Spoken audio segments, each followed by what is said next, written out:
The time we need empathy the most is when we demonstrate it the least. It's when we don't want to listen.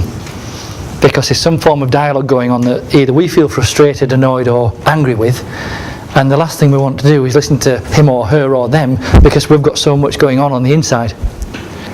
And again, you know how the brain changes how it works. If you tell someone how to do something, they've not learned anything. If you help someone learn how to do something by being actively involved and asking good questions, then they learn. Brilliant. Context creates meaning.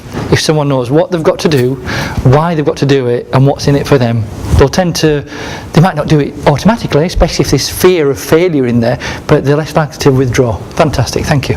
A real example of language. My family and I flew back from Gran Canaria Monday evening, and the pilot, you know, the pilots, the process driven, they're not people, that's why there's just 2 of them there and 600 behind.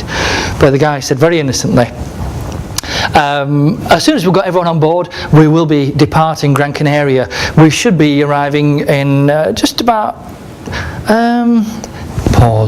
Leeds Bradford in 4.5 hours dead.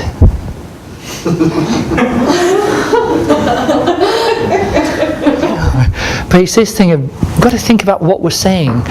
You might have the right message, but are you conveying it in a way that will engage with people and minimise the opportunity for misunderstanding? This thing of, how do you know when you're having a problem? Some people don't. They think, if that happens, this is how I respond. It's autopilot. Stimulus, response. He said that, I felt bad. She did that, I stopped talking to her. You know, he didn't behave as I wanted, so I've reprimanded him and he can bugger off over there with, you know, the bad crowd. But how do you know when something is a problem? How about if you reframed the problem as a bit of a niggle? Even the words we use up here can change how the brain works. Oh, I'm severely pissed off with him.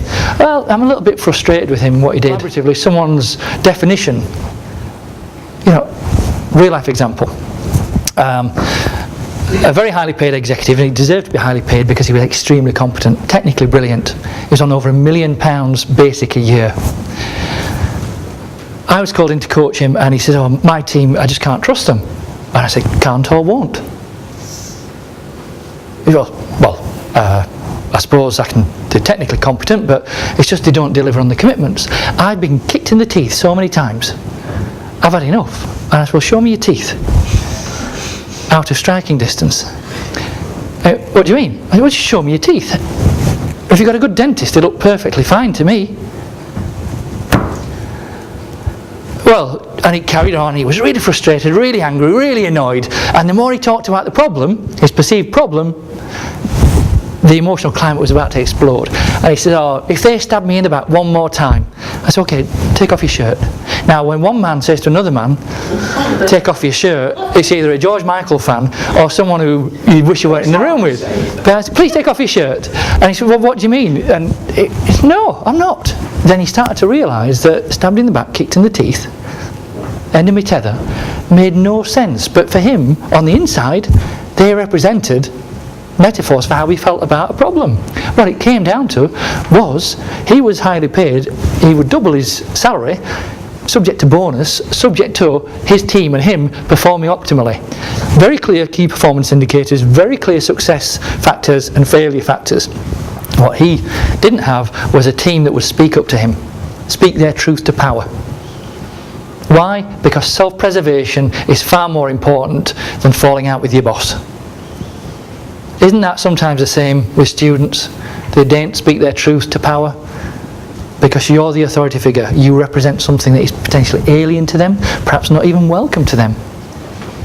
I invite you to consider when something becomes a problem, when you're vexed, when you're peed off, when you're frustrated, when you're a little bit of a niggle.